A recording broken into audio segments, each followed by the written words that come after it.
press the bell icon on the YouTube app and never miss another update.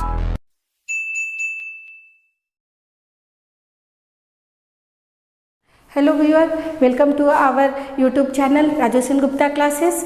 मैं रश्मि। आज सबसे पहले happy teachers' day. सभी students को, टीचर्स को, जो लोग भी हैं, सबको मेरी तरफ से बहुत बहुत बधाई। स्टूडेंट लोग को बहुत बहुत बधाई कि आगे वो खूब मेहनत करें, खूब पढ़े, खूब आगे बढ़े। और अब हम शुरू करते हैं थ्योरी ऑफ डिमांड का नेक्स्ट टॉपिक, जो कि है डिमांड फंक्शन। इसको हिंदी में कहते हैं मांग फलन, और इसको डिटर्मिनेंट्स ऑफ डिमांड भी कहते हैं। और डिटर्मिनेंट्स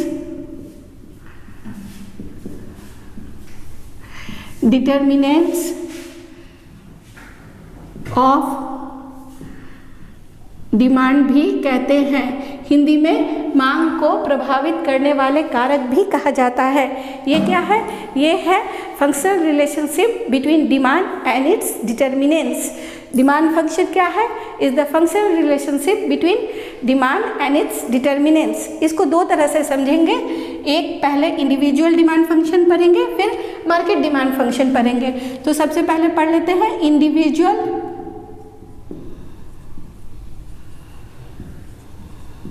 इंडिविजुअल डिमांड फंक्शन। ये क्या है? Individual demand function is the functional relationship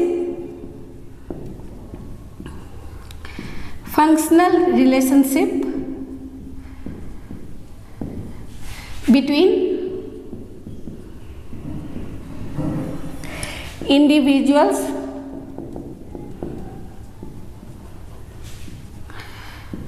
demand and its determinants.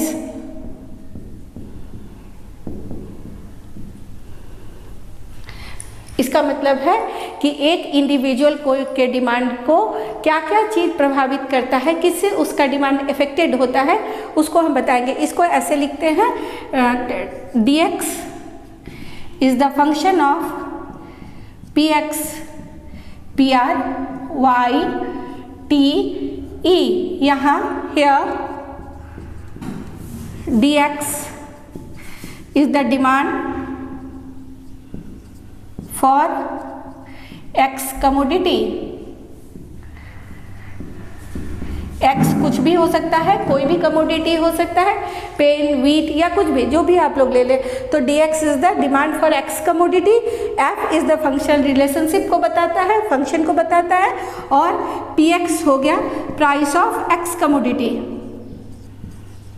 Price of x commodity. P R हो गया price of related goods, price of related goods.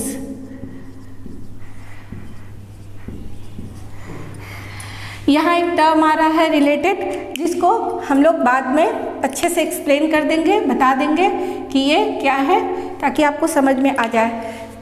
और y हो गया income of the consumer,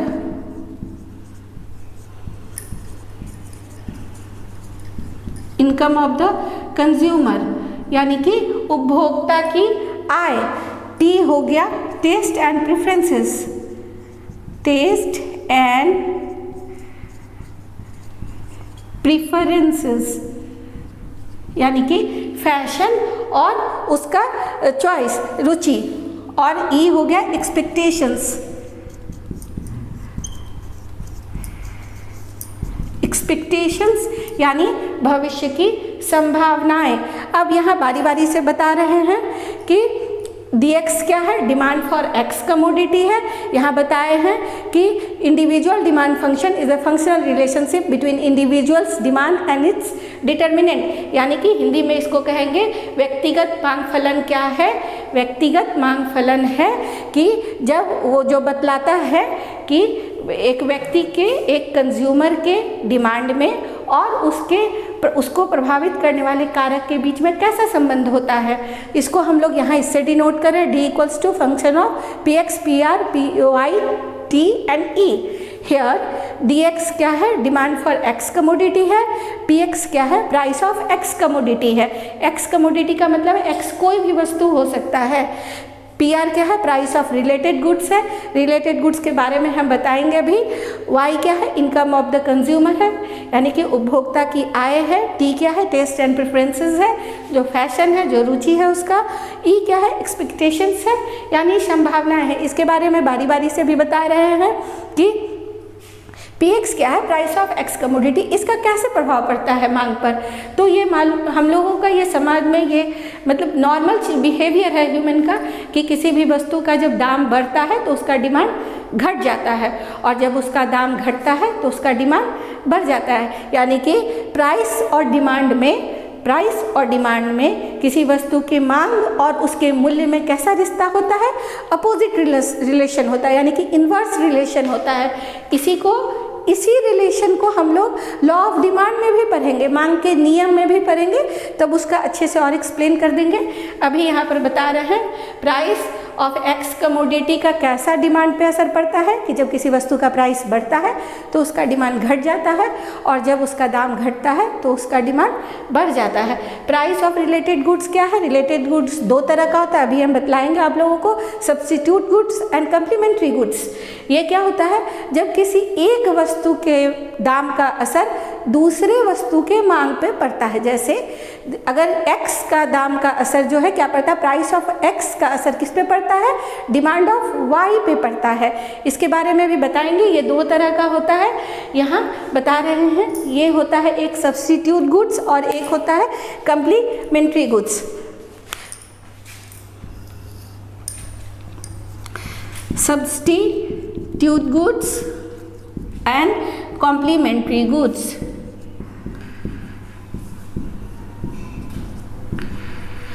substitute goods क्या होता है, substitute goods होता है जो कि आपको किसी एक का दाम बढ़ने पर दूसरे का मांग घट जाता है। इसका मतलब ये होता है कि जिसको हम एक के बदले दूसरे को यूज़ कर सकते हैं, एक की जगह दूसरे को प्रतिस्थापित कर सकते हैं। अगर हम x का यूज़ कर रहे थे तो x की जगह y को यूज़ करने लगेंगे, और दोनों ही एक दूसरे का पूरक होगा, दोनों को ही एक के बदले दूसरे को यूज़ करने से किसी को कोई फ़र्क नहीं पड़ेगा, हम लोग का सेटिस्फेक्शन वैसे ही रहेगा। तो अगर उस स्थिति में अगर x का दाम बढ़ेगा तो क्या करेंगे, लोग x को खरीदना बंद कर देंगे, उसकी जगह y को खरीदने लगेंगे। तो किसका डिमांड बढ़ेगा, y का, यानी कि प्राइस बढ़ेगा x का, लेकिन डिमांड क्या होगा, बढ़ेगा y का। जैसे टी और कॉफ़ी के एग्जाम्पल में हम लोग समझ सकते हैं कि अगर टी का दाम बढ़ जाए, यानी कि चाय पत्ती का दाम अगर बढ़ जाता है तो हम लोग क्या करेंगे, उसकी जगह कॉफ़ी को पी लेंगे, सेम ही सेटिस्फेक्शन मिलेगा, दोनों ही बेवरेजेस है। तो इसलिए क्या करते हैं, अगर प्राइस बढ़ता है चाय पत्ती का तो डिमांड किसका बढ़ जाता है, डिमांड बढ़ जाता है कॉफ़ी का। बढ़ा दाम चाय पत्ती का, मांग बढ़ा किसका, इसका, कॉफ़ी का। इसी तरह हम लोग इस सिचुएशन में लेते हैं पेप्सी और कोला का भी एग्जांपल में देख लेते हैं। पेप्सी का दाम बढ़ने पर क्या होता है, लोग पेप्सी पीना बंद कर देते हैं और कोला पीने लगते हैं, तो किसका मांग बढ़ जाता है, कोला का मांग बढ़ जाता है। अब यानी कि सब्स्टिट्यूट गुड्स क्या है, जिसमें एक की जगह हम दूसरे को इस्तेमाल कर सकते हैं। कम्प्लीमेंट्री गुड्स क्या होता है, कम्प्लीमेंट्री गुड्स होता है जो बिना अकेले ये इस्तेमाल ही नहीं होता है, अकेले वो फुलफिल ही नहीं कर पाता हम लोग के सेटिस्फेक्शन को, वो हमेशा साथ में पूरा था। जैसे कार और पेट्रोल, इस तरह की स्थिति में क्या होता है, पेट्रोल का दाम बढ़ने पर कार का डिमांड क्या होता है, घट जाता है, यानी कि दाम बढ़ता है एक का, डिमांड घट जाता है दूसरे का। इसमें हम क्या बताए थे, प्राइस बढ़ता है एक का और डिमांड बढ़ जाता है दूसरे का। यहाँ क्या बता रहे हैं, प्राइस बढ़ता है एक का और डिमांड घट जाता है दूसरे का। इसका एग्जाम्पल दे रहे हैं। सब्स्टिट्यूट गुड्स का एग्जाम्पल होता है T and coffee, T and coffee, और दूसरा होता है पेप्सी एंड कोला। ऐसे तो और भी बहुत सारा एग्जाम्पल ले सकते हैं, ये दोनों ज़्यादा चल रहा है। ये टी एंड कॉफ़ी में क्या होता है, टी का प्राइस बढ़ने पर क्या होता है, कॉफ़ी का डिमांड बढ़ जाता है, पेप्सी का दाम बढ़ने पर डिमांड क्या होता है, कोला का बढ़ जाता है। लेकिन कम्प्लीमेंट्री गुड्स के केस में क्या होता है, दोनों एक दूसरे के बिना नहीं यूज़ नहीं होता, सेटिस्फाइड नहीं कर पाते, एक दूसरे के साथ ही इस्तेमाल होता है। इस समय जैसे कार एंड पेट्रोल, इसमें क्या होता है, अगर पेट्रोल का दाम बढ़ जाता है तो कार का डिमांड क्या होगा, घट जाता है। इसी तरह ब्रेड एंड बटर, बटर का दाम बढ़ने पर, ऐसे तो हम लोग जेम से भी खा सकते हैं, लेकिन बटर का दाम बढ़ने पर क्या होता है, ब्रेड का डिमांड जो है वो घट जाता है। ये हो गया आपका इंडिविजुअल डिमांड फंक्शन। इसके बाद हम लोग पढ़ेंगे market demand function. Market demand function क्या होता है,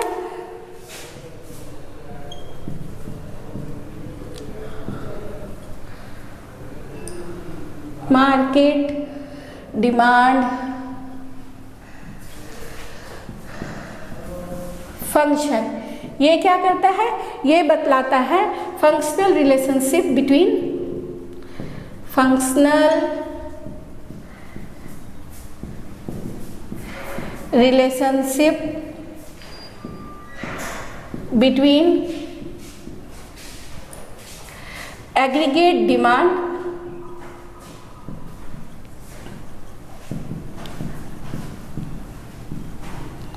और market demand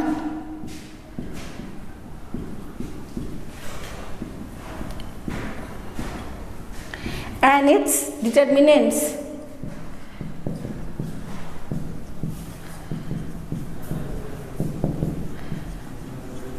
And its determinant. Market demand क्या होता है या बाजार मांग फलन क्या है, ये बताता है कि एग्रीगेट डिमांड में या सारे कंज्यूमर के डिमांड का जो टोटल होता है उसमें, जिसको मार्केट डिमांड कहते हैं, तो एग्रीगेट डिमांड में या मार्केट डिमांड में और उसके डिटर्मिनेंट्स के बीच में कैसा रिलेशन है, कैसा प्रभाव पड़ता है, इसके संबंध को बताता है क्या, ये हम लोगों का बाजार मांग फलन या मार्केट डिमांड फंक्शन। इसको कैसे हम लोग लिखते हैं,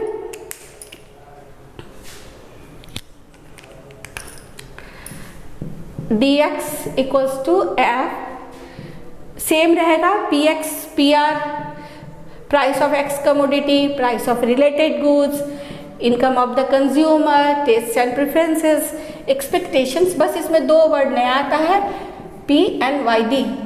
p क्या है, हेयर, दो टर्म नया आया, हेयर p हो पॉपुलेशन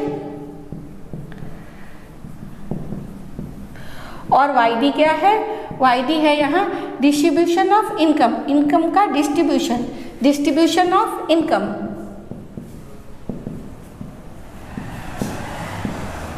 ठीक है, ये तो बता ही चुके हैं यहाँ px pr yte। पॉपुलेशन का बताते हैं, जनसंख्या का आकार जितना बड़ा होगा डिमांड उतना ज़्यादा होगा, ज़्यादा आदमी होगा तो मांग ज़्यादा होगा ही, इसलिए। और पॉपुलेशन का आकार अगर छोटा होगा तो डिमांड कम हो जाएगा। इसी तरह अगर पॉपुलेशन में नंबर ऑफ फीमेल ज़्यादा होगा तो उस वस्तु का डिमांड बढ़ेगा जो औरत लोग इस्तेमाल करती है, और नंबर ऑफ मेल अगर ज़्यादा होगा तो उस वस्तु का डिमांड ज़्यादा होगा जो पुरुष लोग इस्तेमाल करते हैं। तो ये हो गया पॉपुलेशन। और इनकम डिस्ट्रीब्यूशन, इनकम डिस्ट्रीब्यूशन का भी बहुत असर पड़ता है एक मार्केट डिमांड पे। इसमें क्या होता है कि अगर इनकम जिस तरह के आय वर्ग के हाथ में हो, परचेजिंग पावर जितना ज़्यादा हम लोगों के हाथ में होगा तो मिडिल क्लास पे होगा तो उस वस्तु का डिमांड ज़्यादा होगा, अपर क्लास के हाथ में ज़्यादा होगा परचेजिंग पावर तो उस वस्तु का डिमांड ज़्यादा होगा। मतलब लेबर समाज में इनकम का डिस्ट्रीब्यूशन किस तरह से किया गया है, इसका भी बहुत असर मार्केट डिमांड पे पड़ता है। बोर्ड पे हम कुछ क्वेश्चंस लिखे हैं। अभी कोविड के टाइम में ऑब्जेक्टिव क्वेश्चन ही आने वाला है, आप लोगों के सिलेबस में दिया गया है कि अभी आप लोगों को ऑब्जेक्टिव क्वेश्चंस आएगा। तो जितना दूर हम पढ़ाए हैं उस पर हम ये कुछ ऑब्जेक्टिव्स लिखे हैं, इसको ध्यान से देख लीजिए। इसमें लिखे हैं पहला में which element is necessary for demand, मतलब मांग के लिए किस किस चीज़ का जरूरत होता है। Desire to consumer, given prices, willingness to spend, all the above. कल हम बताए थे कि हम लोगों में विलिंगनेस भी होना चाहिए, एबिलिटी भी होना चाहिए और उस प्राइस पे हम लोग खरीदने के लिए तैयार भी होने चाहिए और पे करते हो। तो इसका which element is necessary for demand, इसका क्या होगा आंसर, इसका आंसर हो जाएगा ऑल द एबव। इसी तरह दूसरा है demand curves generally slopes. Demand curve कैसे जाता है, डिमांड कर्व जनरली स्लोप्स क्या होता है, पहला है upward from left to right, downward from left to right, parallel to X axis, parallel to Y axis. इसका आंसर होगा डिमांड कर्व हमेशा डाउनवर्ड जाता है। ठीक है, इसके बाद दिया है तीसरा में विच of the following factor affects demand.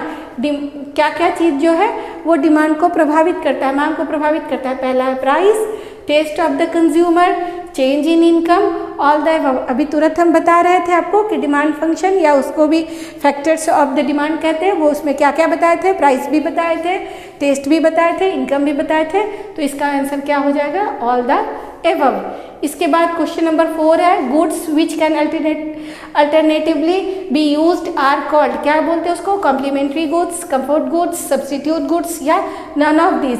अभी हम बताए थे जिसमें एक की जगह हम लोग दूसरे को अल्टरनेटिवली यूज कर सकते हैं, उसको क्या बोलते हैं, सब्स्टिट्यूट गुड्स। तो इसका आंसर हो जाएगा 3।